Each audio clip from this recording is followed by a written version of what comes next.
All right, so those are some of the doctrines. Let's talk about how Christians were worshiping. Some of the earliest Christian services, I've mentioned what went on. It was often very simple. As we know from the New Testament, Christians often would meet in homes before they had recognized church buildings in which to meet. Church services they centered around communion. Communion was usually celebrated. It was a happy occasion. Christians focused on the resurrection of Christ, on their future resurrection, and they often accompanied the communion with an entire meal, which they called the love feast or the agape. They would usually, again, they would read scripture. Usually an elder or someone, a pastoral figure would comment, maybe give a sermon or an exhortation. They might sing some hymns together, and that was it. Pretty early on, Christians started meeting on Sundays rather than their Jewish companions in the church who were used to meeting on Saturdays. Christians very early on started meeting together on Sundays to celebrate, of course, the day the Lord was resurrected, the day he rose from the grave. Aside from communion, the other focus of Christian worship was baptism. And again, early on, there was a tradition of Christians getting baptized on Easter, on that one day of the year. And prior to being baptized, new converts would be taught. They might be taught the creeds, the basic teachings of the church. And originally, the 40 hours leading up to Easter, they would fast and really prepare themselves spiritually. Eventually, those 40 hours became several days. Eventually, it grew into a 40-day period of fasting and preparation before Easter for baptism. So new converts would be baptized on Easter. Old Christians would renew their vows on Easter.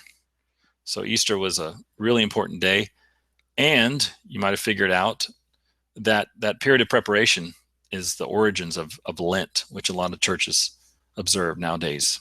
And again, one of the things that's sort of different from today and even from the Middle Ages is that Christians saw the ordinance of communion as a happy event that was focused on the resurrection rather than kind of a reflective, somber focus. Another thing that the earliest Christians focused on was they had a special attachment to the graves of their Christian brothers and sisters who were killed for their faith or who just died, who maybe they had been especially godly, had lived an exemplary life. Christians would often gather at their graves. And a lot of these graves, especially around Rome and Italy, were underground in these catacombs. Christians like to gather and have services at the graves of their deceased brethren to celebrate their future resurrection and to think about the next life, to think about heaven.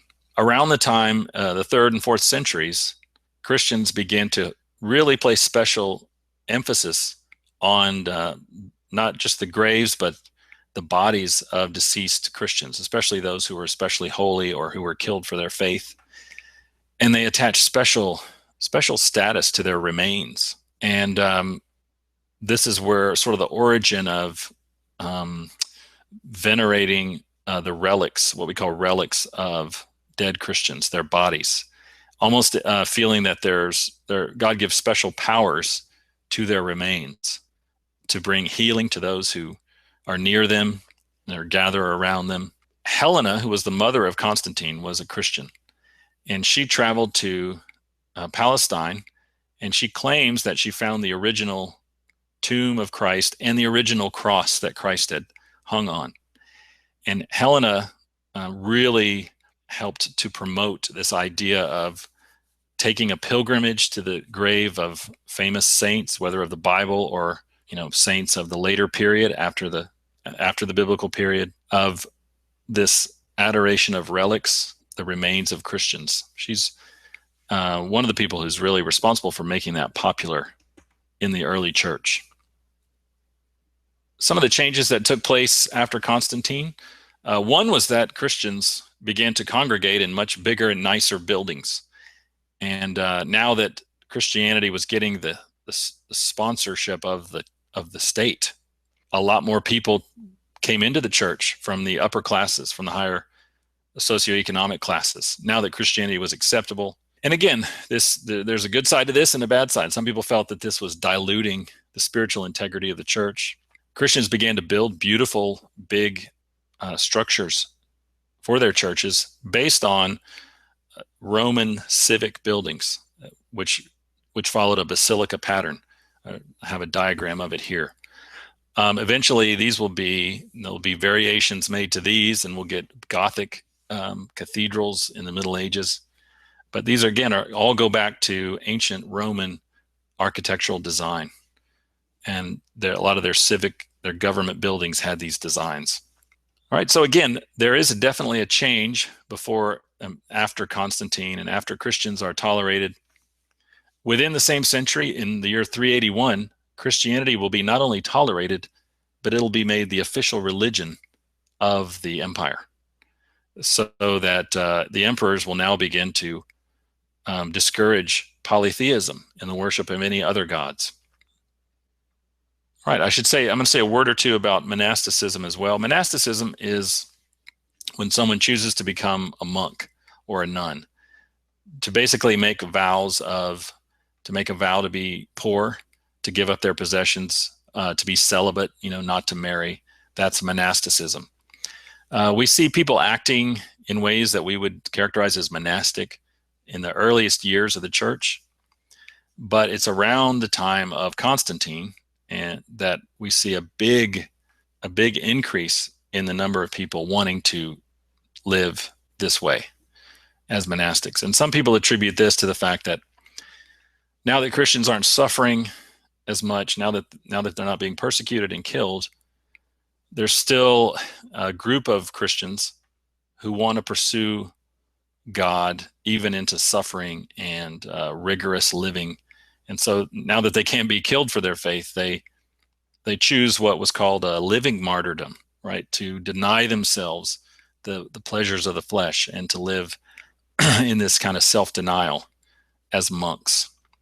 And one could say that there's precedents in the Bible. We go all the way back to Elijah in the Old Testament, to John the Baptist in the New Testament. Jesus himself was led for a time out in the desert. The Apostle Paul says he spent time in Arabia, which probably means he spent time in the wilderness by himself. So there was precedence in the Bible, and a lot of Christians decided to follow that, especially going into the 4th century, the 300s.